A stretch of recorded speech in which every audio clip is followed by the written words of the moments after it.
Hello, America. I say hello, America, because that's what it is today, but a lot of us don't understand why. So today I'm going to introduce you to a new term. We're going to end with the old cycle. I mean, I gave you 120 videos on YouTube in 11 years of my life, and I never seen a dime come from any of these politicians and diplomats and governments and foundations. Not one dime has come to the project to honor these 5,000 forgotten black patriots. So there's a big mystery there. And today we're going to come to the conclusion of solving this big mystery. Thanks to contributors like History Channel and YouTube and other forms of the internet. And an interview I did not too long ago with a brother out there in Sweden. Mike is a full-blooded Swede, and he told me what's going on to a certain degree. Just in our communication, we came up with this. Since then, we've seen a lot of events, and I'm trying to get you prepared for 11/11/11. If you're out there, tune into www.capeverdean.net, and remember, do this by 11/11/11. We should all meet up on that day.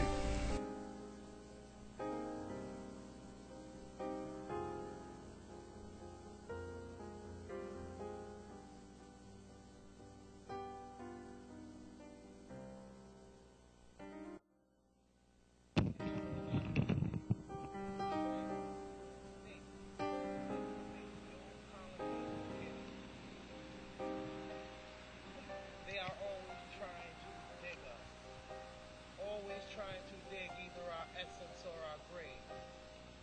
Black eyed Susan, Tony Kuna, and Lazy. Mauve blossoms I do not know. Blood and blues make purple.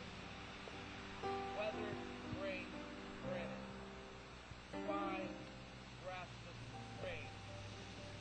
Blight, rust, bracket fungi on maple, oak, sycamore, conifers, sumac, and poison ivy, and many, many vines. A twin trunk oak sucks, seeks, downward, home. Vines grow from 5 stones. Think blackberry. To eat one is to chew on hope, to swallow sweet thought. Absolutely. Y'all want to get behind the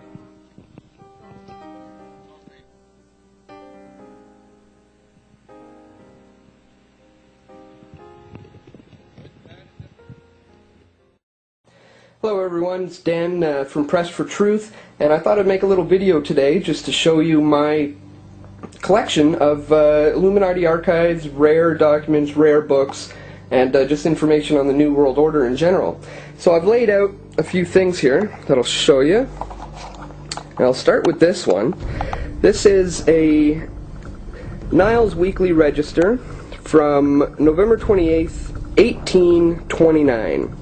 So we have the year 1829, very old document here. And let me just very carefully open it up and I'll show you an article in here. I'll just read it. Jerusalem. There is a report that the Rothschilds have purchased Jerusalem. We see nothing improbable that in the pecuniary distress of the Sultan he should sell some part of his dominions to preserve the rest, or that the Rothschilds should purchase the ancient capital of their homeland. They are wealthy beyond desire. It is quite reasonable to suppose that they may seek something else to gratify their ambition that shall produce most important effects. If secured in the possession, and which may be brought about by money, they might instantly, as it were, gather a large nation together, soon to become capable of defending itself and having a wonderful influence over the commerce and condition of the East, rendering Judea, again, the place of deposit of a large portion of the wealth of the ancient world. Now it goes on to say in the bottom here, the Sultan is in great difficulty. Baron Rothschild was proceeding to Constantinople, and a second rebuilding of the temple is not among the most strange things expected in these strange times. So again, this is something else. This is an article stating that the Rothschilds have purchased Jerusalem, and that they are planning the rebuilding of the temple.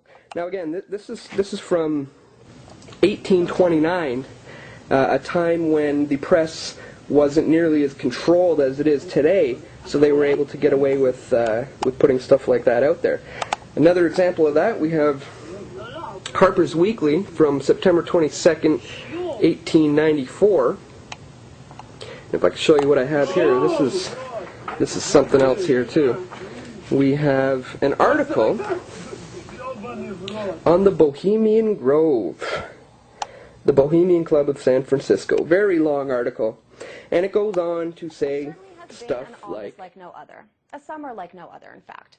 Now, the American economy is unfortunately in crisis. Our suburbs are falling into poverty, schools are struggling, cities are on the edge of bankruptcy, and jobs, well, those are few and far in between. But Congress, our esteemed lawmakers, our esteemed elected politicians, they're out on their annual summer break. Now, I do want to give our elected politicians some credit. They have been working very, very hard on a number of critical issues. For example, working to avert the first ever downgrade of our prized AAA credit rating, not to mention a few others like balancing the budget, solving the unemployment crisis, and maybe wrapping up a few wars. Now, if you get all of your information from cable news like I do, you'll know that this crisis, thankfully, all of these crises, have been averted. We could finally move on to the stories that actually matter, like these. We are being told that the 3 people in custody are, in fact, the 3 siblings of the Doherty gang. The FBI is now part of the investigation looking for Robin Gardner. She's the 35-year-old woman who was on vacation with a man she had met online before she vanished. We're about to see Charlotte's new face for the very first time. That's right. With absolutely nothing else going on in the world right now, I think it's absolutely fair to say that Congress deserves a much-needed break. I mean, why exhaust yourself with dealing with those people who put you into office when, in fact, you can spend an entire week relaxing right here. Take a look. Think of a 24-hour Mediterranean city. Tel Aviv. Think Israel. It's a beautiful place. I've been there. But according to news reports, 81 U.S. lawmakers and their spouses, mind you, have chosen to spend about a week relaxing in Israel, trips that are being paid for by a foundation set up by AIPAC, which is, of course, a pro-Israel lobby group. Now, Israel does happen to be the single largest foreign recipient of U.S. aid dollars, so, of course, there's no conflict of interest there. And while 20% of our lawmakers of the U.S. Congress may be in Israel, and it may seem like a lot of people, that's in fact how many people it takes to repair ties between the two countries, which are broken. Take a listen. Our countries are good friends, and I'm the Minister of Defense. I can tell you that I can hardly remember. I was in uniform for decades. I can hardly remember a better period of both support, American support and backing and Israel cooperation and similar strategic understanding of events around us than what we have right now. Okay, well, he was talking about the Obama administration. The reason that 81 lawmakers absolutely have to take this trip is because of the rest of the Congress. You see, those guys have to come back and convince the other 354 members of Congress to stop hating on Israel. After all, nobody wants a repeat of that disastrous reception that Israel's prime minister got last time he visited Capitol Hill.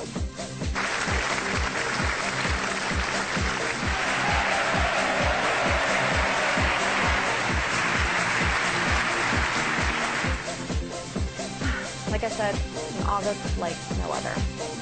Well, joining us now for more on this story from our LA studio is S.T. Chandler. She is the organizer of the Los Angeles chapter of Jewish Voice for Peace. S.T., sarcasm aside, I do want to start off by asking you to speak as an American citizen. Taking the Israeli-Palestinian issues, the politics out of the equation for a moment.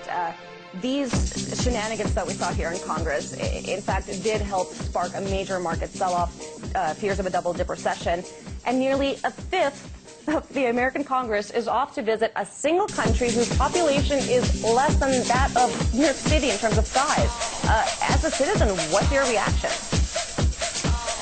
Well, as a citizen, like you said, I'm dismayed by it. I feel like Congress, people should be back in their districts, talking to their own constituents about the problems that they face, about the mortgage crisis and how many Americans are being forced into foreclosure with shady documents. It seems odd that they would be going on this trip, funded, as you say, by AIPAC, to Israel when there is no crisis in that relationship. What America funds for AIPAC are billions of dollars of military funding. They feed the industrial military complex there. Now, one would think, I mean, you know, we are talking about a news cycle here, that 20% of the American Congress going on a week-long trip to a foreign country, paid for essentially by a lobby of that country, would be at least somewhat newsworthy, especially when top congressional leaders of both parties are leading these trips. Why do you think this is not, does not seem to be on the radar of the mainstream press? It's very discouraging. The only mainstream media that I've heard report it is NPR. The U.S. media doesn't seem to be covering in an honest way many of the things that go on there. I haven't seen the stories about the giant protests that have now reached 300,000 people in Israel, where they're going out in the streets and asking for more of their tax dollars to be spent on them as opposed to maintaining this brutal occupation of the Palestinians, this continued separation of peoples with their separation walls to keep Gazans separated from the people who live in the West Bank, to keep Jewish Israelis separate from other Palestinian communities in Israel. The mainstream media seems to be lacking in reporting the actual facts on the ground there, not just now, but for a long time now. Well, and it is kind of ironic you mentioned the protests that have been going on in Israel, in part because the Israelis have been protesting the high cost of living in that country. Of course, Americans have been protesting the same sort of thing, not in the same numbers, but our lawmakers are over there instead. But as far as these trips go, we do know that Israel is a close ally of the United States, and one... Tonight on Legend Quest, it's time to take on the greatest quest of them all. The search for the legendary Cup of Christ, the Holy Grail. We're talking, what on earth is that? And where my search takes me is completely unexpected. Look, that's it right there. That's the Pilgrim's Monument. I see this as a huge arrow towards the Grail. That's precisely what we've been tracking down. My name is Ashley Cowie. I'm an author and archaeological explorer, specializing in ancient symbols and mysterious legends. I've spent years studying some of the world's most fascinating relics. Now I'm on the hunt to find out where they are. Some would hope that these secrets remain hidden, but I'll leave no stone unturned to uncover the truth in my legend quest. It may be the most sacred and legendary relic in all of history, the Holy Grail. A simple golden cup, but it's said to have miraculous powers, and it's launched many an epic quest, including my own. Legend records that at his Last Supper, Jesus drank from a cup forged from either copper, pewter, or gold. That same cup was later used by Joseph of Arimathea to catch Christ's blood after his crucifixion. When that happened, it's said the cup was empowered with the ability to heal any wound, and was destined to one day guide people to a new, better world. That cup was the Holy Grail. With his Savior slain, legend says Joseph fled to Britain, carrying the Grail with him. There, he lived out his days establishing a line of descendants, charged with protecting the Grail. As time passed, these protectors came to be known as the Knights Templar. In the 1300s, the Pope decided the Templars had become too powerful and cast them out. They were systematically hunted down and killed. Surviving Templars fled to countries outside of papal control, like Switzerland, Norway, and Scotland. Fugitive Templars took with them everything they could as they disappeared into hiding. Numerous legends and my own research all indicate that the Grail went to Scotland. And that's where we pick up the trail. Edinburgh, Scotland, at a chapel I've been studying for the past 15 years. Right guys, so we're just about here at Roslin Chapel. You know, this is just south of Edinburgh in Scotland. People truly believe in this nation in Britain that the Knights Templars took that Grail to Scotland, installed it somewhere beneath Roslin Chapel, and the Sinclair family of Roslin became the keepers of the Holy Grail. Now, however you perceive the Grail and whatever you think it is, there's a lot of evidence to suggest that in some way the Templars did pass the Grail on to the Sinclairs and that Roslin Chapel holds some sort of information or clue to the whereabouts of the Grail.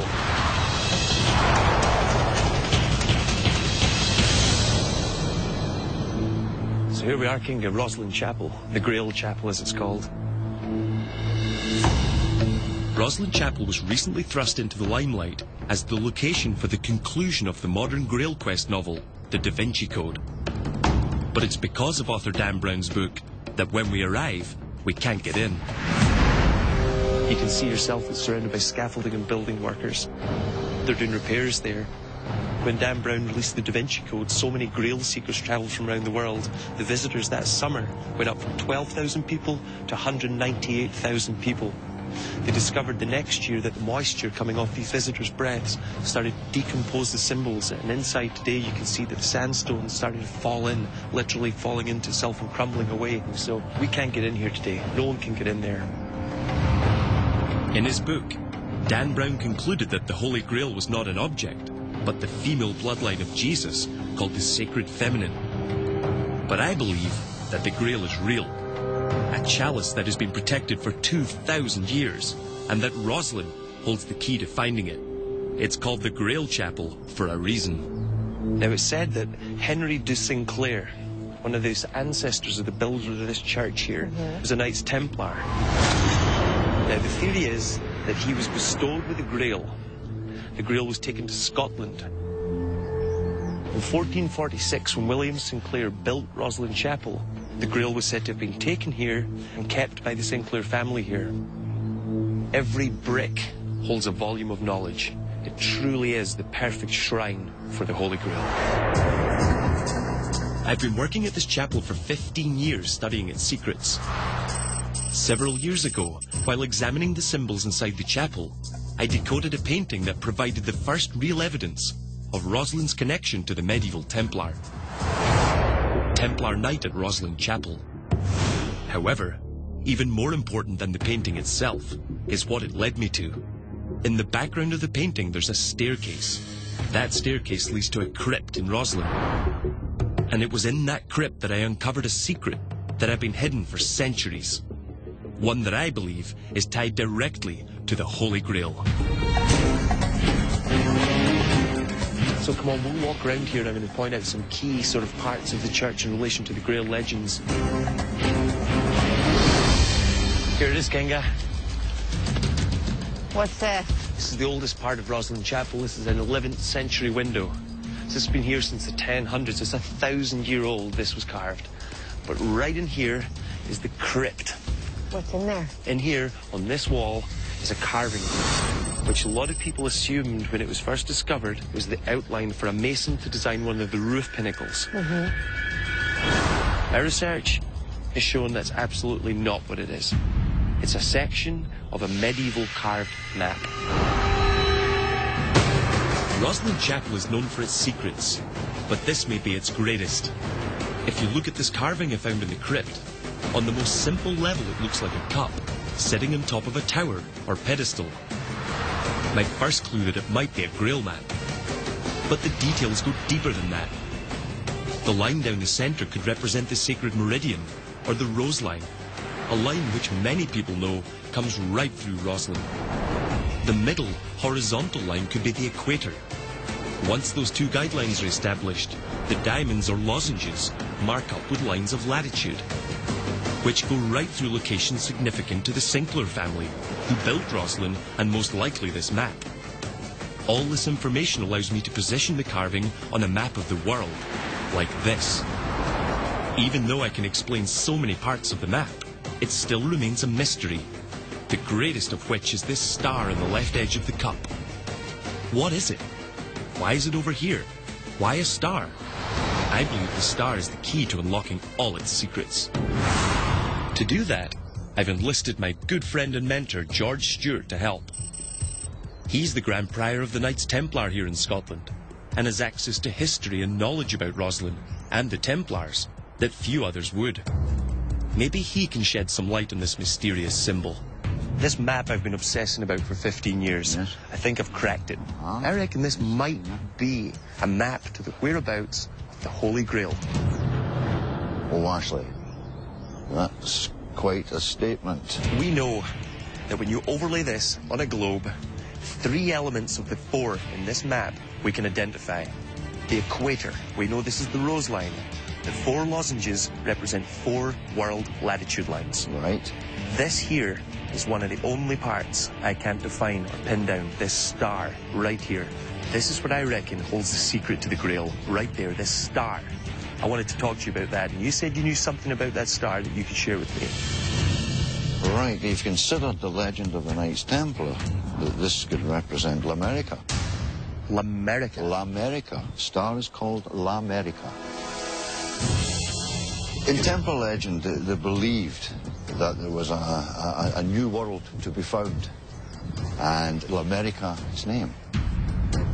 George goes on to tell me that when the Templars were being hunted, a legend arose about a star, L'America, that would point the way to a new land where the Templars could live free and in peace. And there's a star, right on the coast of the United States, the New World. It fits. Can it be just coincidence that the name of the star is so similar to the name of the country? Is it possible that the country derived its name from the legendary star? And of course the Grail legend says that it would be taken to found a new world or a new kingdom with new hope, with Christian values and virtues. What if the Sinklers thought that the New World, at the heart of the Grail legend, was the newly discovered land to the west? And that to fulfill its destiny, the Grail needed to go there? It's possible. This map is telling us the Holy Grail was sent to the New World, to America. But how did it get there? When did it get there? Well, Ash, this is something I've actually never considered before.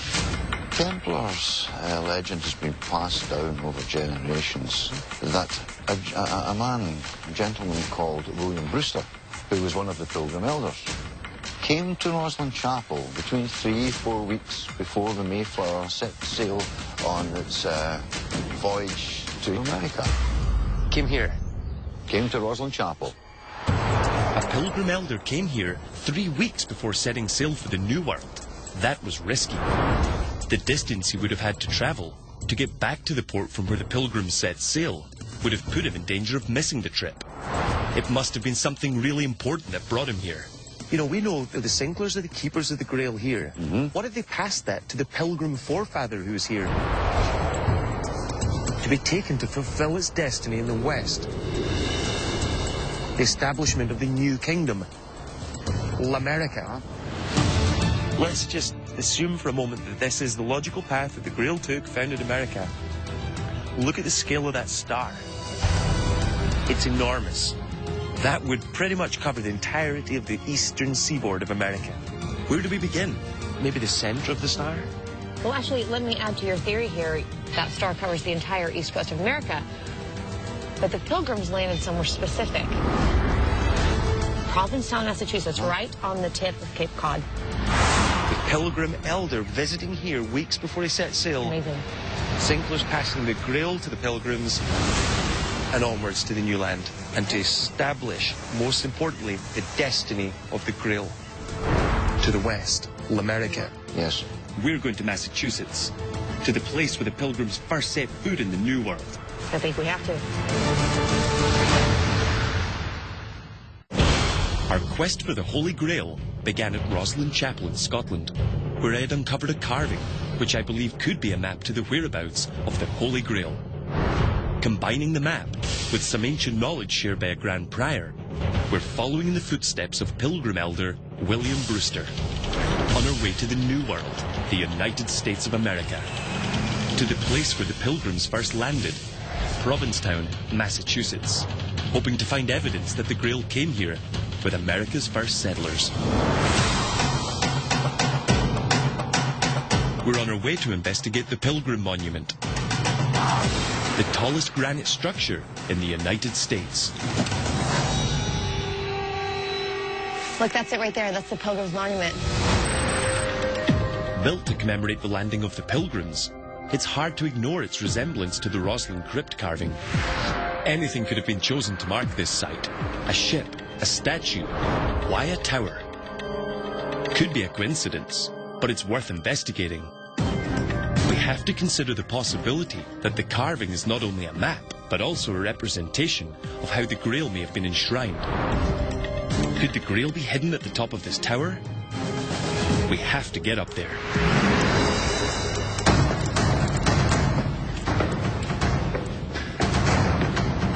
On our way up the monument, built into the walls of the tower, one name keeps reappearing. It's kind of relevant, isn't it? Yeah. Brewster. The pilgrim elder who visited Roslyn before coming here. The man who may have secreted the Grail here to the New World.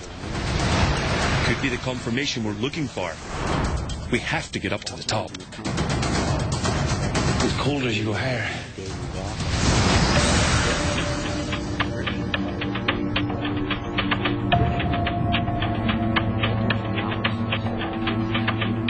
There's nothing up here that would indicate the Grail was here. You know what, Kinga? It's not here. I don't find any signs or symbols or clues.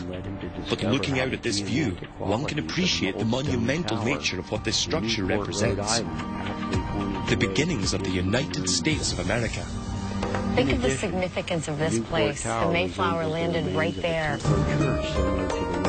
There's a certain distinct path of logic developing here, but we're missing something. We head back down to the base of the monument, where Jim Backer, the director of the site, is there to meet with us. Hopefully he can shed some light on the origins of this structure.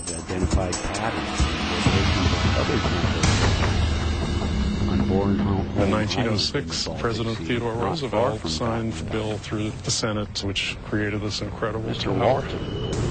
Jim told us that this monument was built in the early 20th century. It seems unlikely that the keepers of the Grail would have come back here so long after the Pilgrims landed to enshrine the Grail. Theodore Roosevelt, so he was involved with establishing this building right here.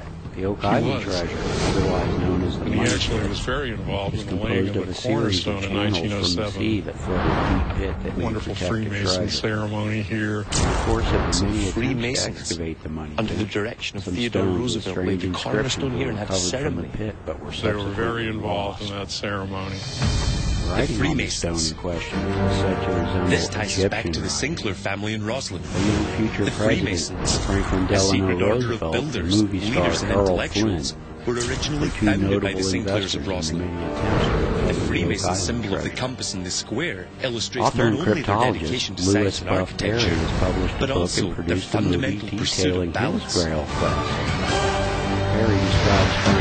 Did the Freemasons establish the cornerstone here with their seal stamped on top? The seal was stamped on top. President Roosevelt took the trowel was an early French explorer of the West and was the first the European fact that this monument was built by the Freemasons, an order founded by the Sinclairs of Roslyn, the Verendrye party discovered a stone that Perry described as possibly being the pillow stone I of believe the Jacob. monument and its ties to the Sinclairs, In antiquity, the original the keepers of the stone Grail, was said to is have been telling the me that we need to tabernacle focus in our the attention on the tabernacle with the Freemasons, Ark of the Covenant at the especially Temple Mount towers in they built, Jerusalem, like this, before the with its close destruction resemblance of to the temple. Grail map.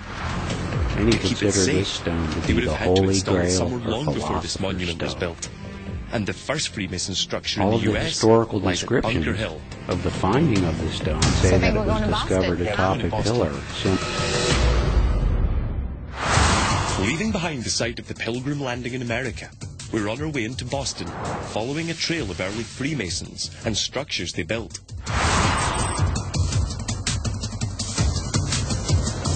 We're on our way to Bunker Hill, to an obelisk built by the early Freemasons, which marks one of the most important turning points in the American Revolution. You know, the Bunker Hill Monument is close to the public, but I was able to get us access so you can take a look around. We can even film there. Thanks, Kinga, that's great.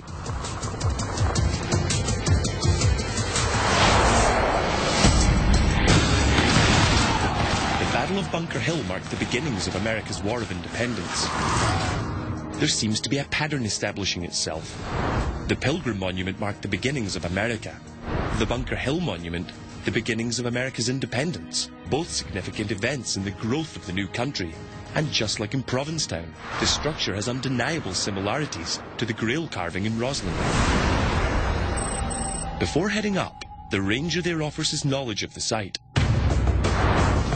The original monument was built in 1794 on the spot where they believed Dr. Joseph Warren fell during the Battle of Bunker Hill. Dr. Warren at the time was the Grand Master of all the Masonic lodges in Massachusetts. A Grandmaster Mason, more direct ties to the Freemasons. This monument is the second monument. The original monument was an 18-foot Tuscan pillar with an urn on top. Tell me, how big is that urn? Well... What, just like a cup? Yeah. I really want to see that. It's in the base of this monument.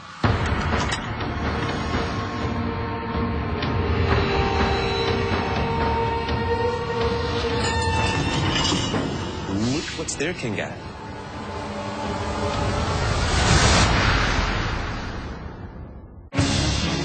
Our quest for the Holy Grail has led us to Boston, on the trail of early American Freemasons, who may have possessed the Grail and built monuments to mark its historical path. From its arrival near the Pilgrim Monument to the Revolutionary War Monument at Bunker Hill that we've just entered. And what we found inside is astonishing.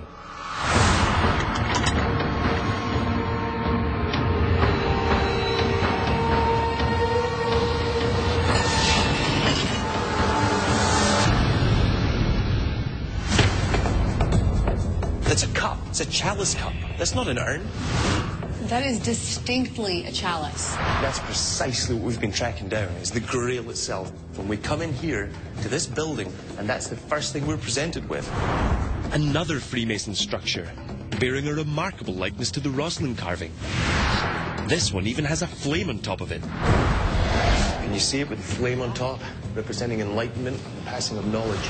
But this whole structure spells so much to me.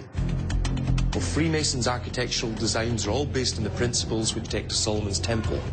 We have two pillars here, which are at the face of the temple, just as you're entering Solomon's Temple. It comes all the way up and you can see the compass and the square, which is the prime symbol of Grand Lodge. And of course at the top, Flame of Enlightenment, right there on top of the chalice. But the rebuilt monument we're standing in is completely different than the original that we see here in this replica. I need to know more about the original monument. The 18-foot tall pillar that held the chalice. I can see so many Masonic symbols on this, one prime one at the top, but what date did you say it was installed? 1794 is when the first one was built, and it was an 18-foot pillar on an 8-foot base, and then the urn on top of it. So where's the original pillar now? I do not know where it would be. I do know that it wasn't in very good shape by the time this monument was built. After all, it was made out of wood, and it was out in the weather for a long time. With the original monument no longer existing, we need to find another clue to stay on the trail of the Freemasons.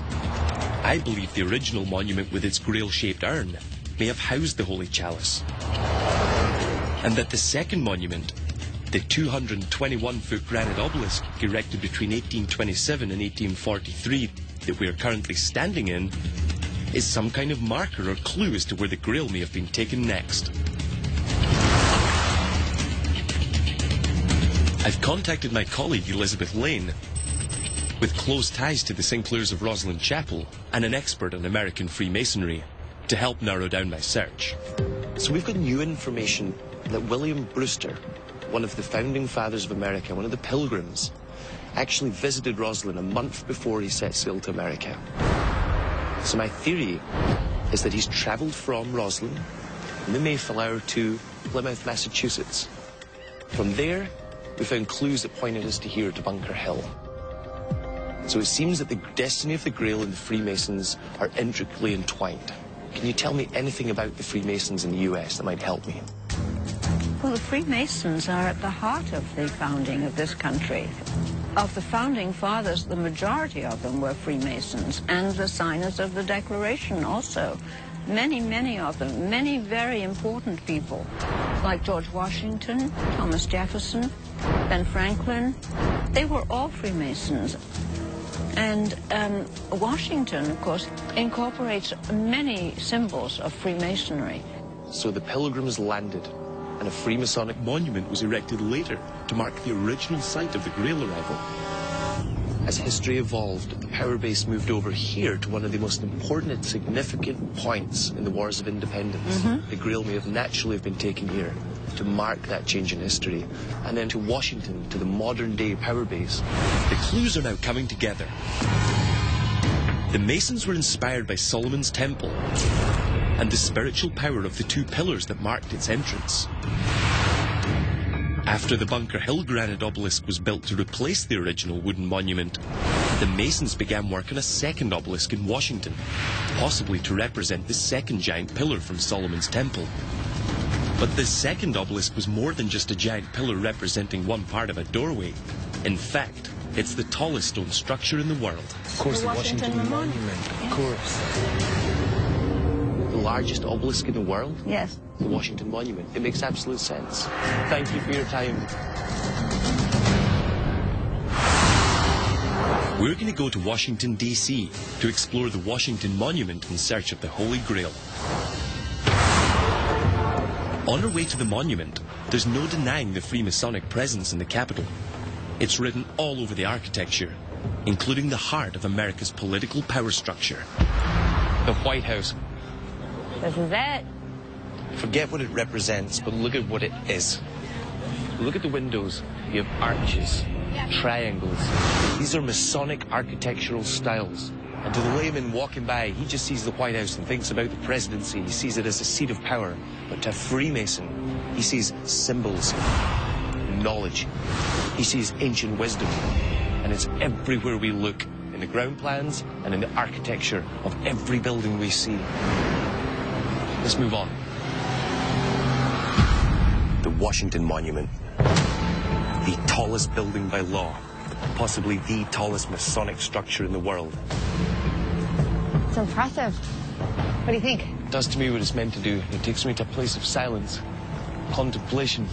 It's just so perfectly simple. And look, it's exactly what we saw in Boston.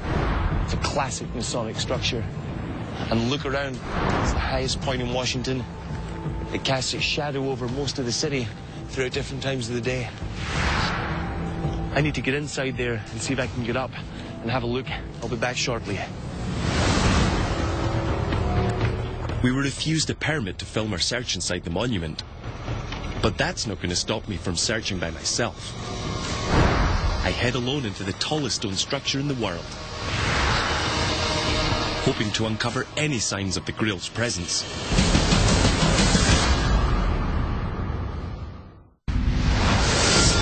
Our quest for the Holy Grail was brought us from Roslin Chapel in Scotland, all the way to the capital of the United States, on a path laid out by the Freemason founders of the New World. We're at the Washington Monument, where we were denied a permit to film our search inside the tallest stone building in the world. But I went up without the crew and conducted my own search, hoping to find signs of the Grail's presence inside this Masonic structure. Well? I scoured around on the inside, worked my whole way to the top, I inspected every stone. Got to the top there, I found nothing. Came back down. We've hit a dead end here. Well, do you think the Grail could have ever been here? It could have been built to receive the Grail. The location, the symbol, with it being a Freemasonic structure, just like the others that we found along the way, suggests the Grail could have been here, or the Freemasons may have intended to take it here, but it isn't here. Yeah, but there is something curious. Look at the colour change from the top part to there, about a third of the way up. Can you see it? The white stones stop, and then a blonde or sandstone starts. That's two totally different colors. There's a reason for that. You know what it says here, that they stopped construction because of the Civil War, and it wasn't resumed until sometime later. Kind of left it half completed. So they've built it up to about a third high and stopped for some time, and then rebuilt it at a later date. I can understand that they stopped construction for the Civil War, but it may have been stopped for another reason. I believe that the Grail may have been here at one time, but that the interruption of the construction led it to being taken elsewhere. But I need confirmation of my theory. So I've arranged to meet a Freemason contact here in Washington. We've agreed to meet in front of the Scottish Rites Temple, the most important Masonic building in the US, the hub of Freemason activity in the country. Dr. Hieronymus is a Freemason and author, with extensive knowledge about American history and symbology. I'm hoping he can give us some insight into the minds of the Freemasons, which with any luck, could put us back on the path of the Grail. I'll cut to the chase. I started a quest in Scotland for the Holy Grail, but not the conceptual Holy Grail, but the actual physical artifact itself, which I believe might be out there. Can you tell me about the Freemasons in Washington, D.C., and tell me what you think about the idea that they may have taken the Grail here and kept it here? Well, if they kept it here, it would have only been temporarily, in my opinion. And I'll tell you the reason why. One of the safest places, if they brought it here, would have been where they were building. And that would have perhaps been the Washington Monument. Hey, did you notice the change of colors in the stones on Washington Monument? Yeah, but a third of the way up. And that's because it took 101 years to build this monument. But as of 1851, when all the money ran out and they couldn't continue building it, they would have realized at that time, this ain't a safe place to be. The real problem is, during the Civil War, it would have been totally unsafe. They would have had to have gotten it out of here. What I need to do is think more like a Freemason to try and get closer to the whereabouts of the Grail. I need to just go and have a look at this whole problem from a different angle. Yeah, if you're thinking like a Freemason, that's what you would do. You have to do it that way because as above, so below. Dr. Hieronymus has just given us a key insight that may help our quest. As above, so below. That's an ancient saying that means balance. Like a reflection in a mirror. Everything has an opposite aspect that balances it out. We need to find the opposite meaning of the obelisks we've found. Something that would balance them out. We've been on the track of the Freemasons looking for the Grail, and everything we found along the way relates to the male aspects. We haven't had balance in there, and that's what Masonry is all about. Now, it's time for us to move away from the male and consider the feminine. We have to consider this from a different angle. Everything they did was symbolic. They laid out Washington, D.C. They built and designed the architecture here. Everything we see relates to their prime symbols. So let's just have a look at Washington, D.C. with fresh eyes. Okay, so this is where we were. The Washington Monument. And let's plot in the Scottish Rite Freemasons Lodge, right here. Now look at that. Straight line. Straight vertical line. Now, let's look at this symbol of the Freemasons, which has reoccurred the whole way through our quest. The compass and the square. Let's use our north and south meridian that we've just established as one leg of the set square. We lay the other one along the horizontal from east to west, the same distance as it is from Washington, D.C. Monument to the Supreme Council of Freemasons. Let's see what happens. Look at this. This way it hits water. But look, Kinga, this way. It hits the Capitol building. The center of political power of Washington and America.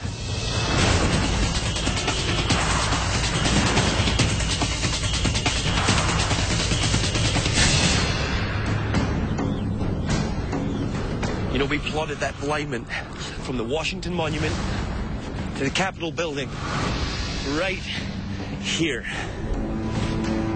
We're looking for a clue. So you think there's something there at the Capitol building? There's something simple here at the end of this alignment. Something on this building. Everything here is Masonic relevance. But there's going to be something obvious. We're looking for the sacred feminine. Look at the top, Kinga. What on earth is that? Our Grail quest is us following the Freemasons, from the establishment of the New World to the nation's capital of Washington, D.C. There, we were reminded of the importance in Freemason beliefs of balance between the male and female aspects. Using the Freemasons' own symbol to guide us, we've arrived at the Capitol building, and looking at what's on top, we've discovered something amazing. Look at the top, Kinga. What on earth is that? I'm going to try and figure out what that is. That building's literally a temple in stone. It could be read like a book by Freemasons. But what is that at the closest point to heaven, overlooking the capital city? It's a statue of a female, Ashley. Of a female? We've been looking for Masonic balance. We've followed a series of male structures. We've taken the sacred alignment here and found the sacred feminine. She might tell us where the Grail is. The statue of a female that represents freedom, which is appropriate on the U.S. Capitol building. It was built by Thomas Crawford. Tell me about Thomas Crawford. Thomas Crawford was a Freemason. What if the female is actually a clue to the whereabouts of the actual Holy Grail? And there it is at the highest point of the center of the political power of the United States. She might be pointing us towards the Holy Grail. Open a map of America. Now, to find where they took the Grail, let's consider what brought us here, the monuments. Assuming my theory's correct, that the Freemasons built these monuments to replicate the two pillars at the doorway of Solomon's Temple, then it's possible that on a massive scale only Freemasons could imagine, the monuments also represent a doorway into the New World. Let's draw a small line between the structures we've visited, right there. Boston, Washington, D.C. There's our alignment. If this is the doorway into the New World, what's in the center? Right there, the halfway mark. You see it? New York, of course. If you told me right there she's called the Statue of Freedom. Yes. Look at freedom from another angle. Freedom means liberty. Think about the largest female statue in New York, possibly in America. The Statue of Liberty. Liberty means freedom. That statue at the top of the Capitol building is telling us to follow the female to New York, to the Statue of Liberty. We need to go to New York to find the Grail. Following my theory that the Holy Grail was brought to the United States by the Pilgrims, we've been on the path laid out by the Freemasons, a secretive society with deep roots in the founding of the country and all it stands for. It's possible the Grail has been moved through impressive Freemason structures, all built on historical places crucial to the development of the New World. The Pilgrim Landing, the beginnings of America's independence, the establishment of the capital. Now we're on our way to Liberty Island to investigate arguably the most iconic symbol of the United States. Can you imagine what it must have been like to cross an entire ocean and then see this symbol of a new life? Over in Scotland and the UK, we hear about the people who left the UK, but we don't often get told what they came to. But this is what welcomed them into the new land. The Statue of Liberty, the promise of freedom and enlightenment and a new life. Can you imagine months at sea, surviving disease and waves and weather like you could never imagine, then coming into this symbol of pure hope? This is just another version of the symbol that we saw in Washington. We saw the Statue of Freedom. This is exactly the same thing, embodied in a different symbol. This is the Statue of Liberty. And look there, right at the top, that golden flame. Promise of hope, promise of enlightenment, and a new start. Do you remember seeing that? Absolutely, Bunker Hill. Right there on top, the flame of enlightenment. The flame is a prime Freemason symbol representing hope, representing faith, and representing light, and the spread of enlightenment and knowledge. And there it is, welcoming everybody into the United States. Arriving on Liberty Island, we've arranged a meeting with historian and Lady Liberty Authority, Barry Marino. I hope you'll have some information about the statue that can help me confirm my theory that the Grail may have come here and where it may be. Statue of Liberty is the world's tallest metal statue. She was a gift from France to America, and she was brought here in 1885. I saw this symbol in Washington, right there in the Capitol building. There's the Statue of Freedom. Does that have any correlation or link to this image here? Well, Thomas Crawford's Statue of Freedom is, of course, very similar because the concept is still freedom. Liberty means freedom in French, you know, liberté. So yes, in that respect, they're close. Is there any connection between this icon here and the Freemasons? Well, yes. For one, many of the men involved in its creation, the creation of this monument, were Freemasons, and prominent ones at that. Bartholdi himself, the sculptor of the Statue of Liberty, was a Freemason. Also in the American shores, the American side, Richard Morris Hunt, the famous architect that designed the Statue of Liberty's pedestal, was a Freemason. So from the base of the statue, the whole way through, there's Masonic symbolism. Please tell me a little bit about the top, the torch. Yes, well, certainly that most undoubtedly is the torch and flame, the symbol of enlightenment and illumination. Illuminating freedom throughout the world is a key symbol of the Statue of Liberty. Because she's not just a symbol only for the United States. This shows that they were thinking universally. That yes, she's a symbol of freedom here, but she's also enlightening the whole world. So the flame and the torch represent some form of divine spreading of light throughout the new world. Yes. The torch is symbolic of spreading the light of enlightenment. That's the destiny of the Grail. To light a way to the new world. The torch would have been the perfect place to install the Grail, but the statue came here from France. When would the Freemasons here in the US have been able to install the Grail in the torch? I asked Barry about the specific history of the torch itself. Yeah, the torch is the oldest part of the statue, at least the original torch was. Today we have a replacement. Now, the original torch came here first, and is the oldest part of the Statue of Liberty. So you're telling me the torch was taken here before the rest of the statue? Yes, long before. It came here in 1876, and it was displayed at the World's Fair in Philadelphia. The torch came here years before the rest of the statue. That's plenty of time for the Grail keepers to install it somewhere in the torch, before the statue was assembled. So where is the original torch? The original torch today is right now in the lobby. So it's inside of the statue in the base. I really need to get closer to the original torch. The Holy Grail, one of the most significant artifacts in all of history, maybe in the United States. The map I uncovered in Roslyn Chapel has led us on a journey through the founding of the New World, through its independence to the establishment of the center of its power. From there, we followed the Freemason principle of balance, pursuing the female aspects of their beliefs, to one of the most iconic Freemason statues in the world, the Statue of Liberty, where we learned that the torch represents light and enlightenment, just like the Grail. All the clues have led us right here.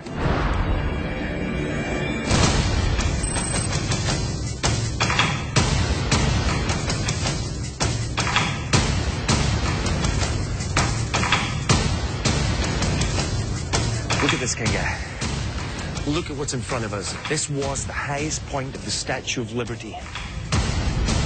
It was the most important part to the Masons who designed it in France and the Masons who received it in America. This here arrived years before the rest of the statue and would have given the keepers of the Grail time required to install it within this structure somewhere. Melted down into the actual metal we see here. Possibly even in the tip of the flame there. It's the culmination of the Grail Trail.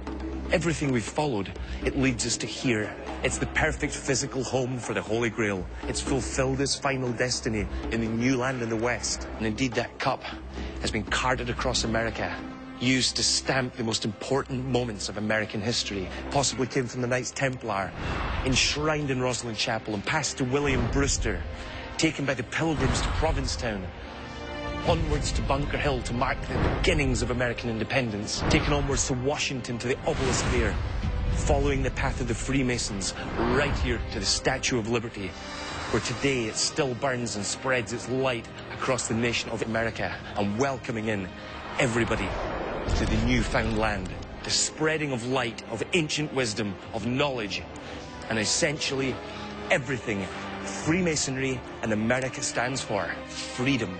The Grail could remain today right there at the tip of one of the world's most symbolic statues representing everything that the Holy Grail is about. For me, It was as if 15 years of study had come full circle. Could the Holy Grail have been melted down for Lady Liberty's torch? The very concept of the Knights Templar and Freemasons' quest for the Grail is as much allegorical as it is physical. It's all about striving to come out of the shadows, to become wise and step into the light. If the Grail was hidden at Rosslyn Chapel, if the founders of Freemasonry fulfilled its destiny by taking the Grail to the New World, that torch, that light, would be the perfect destination.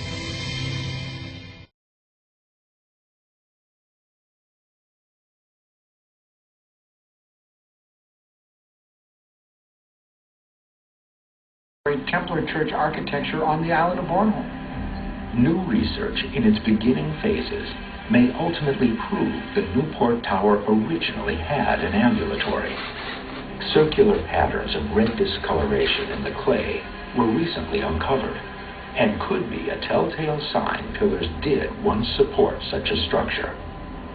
The recent discovery within the tower of astronomical alignments, which Templars used, suggest it was also a medieval calendar for calculating seasonal cycles and times of the year.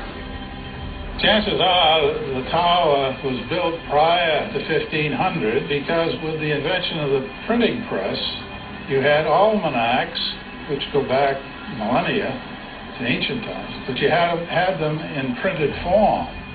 And so you would know the times and the dates of all of these celestial events and wouldn't have to have these alignments.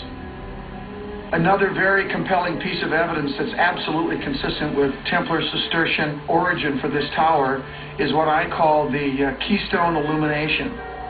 Every December, a spectacular light show signals the winter solstice. On the inside is an egg-shaped keystone on the winter solstice. When the sun rises, the light of the sun comes through the south window, and at 9 o'clock in the morning, which happens to be a very important time of prayer to these people, we have a box of light that frames out and brightly illuminates that egg-shaped keystone. It's an architectural detail right out of a Hollywood movie, either a coincidence or a coded clue far too advanced and meaningful to be in a simple windmill. A detail that could hold no less than the clue to what the Holy Grail really is. I believe this is a very important allegorical symbol to the builders that is absolutely consistent with Cistercian Templar religious ideology.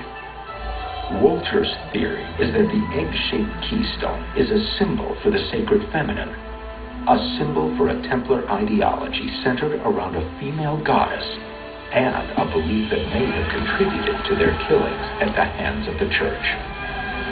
The goddess in the heavens must be part of this tower because it would be so important to them.